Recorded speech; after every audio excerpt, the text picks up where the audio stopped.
Hi guys! In this video, I will show you how to create a zip file using your laptop or your PC.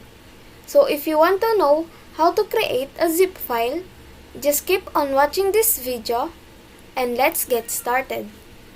So right here on my desktop, I have here 4 text documents. So what I'm going to do is I will compress this file. So I will press Ctrl, then click all of the files,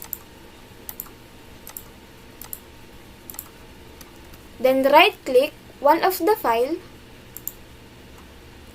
then send to.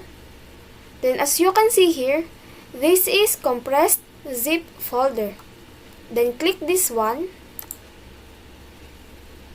So now, as you can see here, I created a zip file. The other way is to go to your folder. So for example, this one. These are my text. So I will just control, then click all of this. Then click share right here. Then you will see here zip.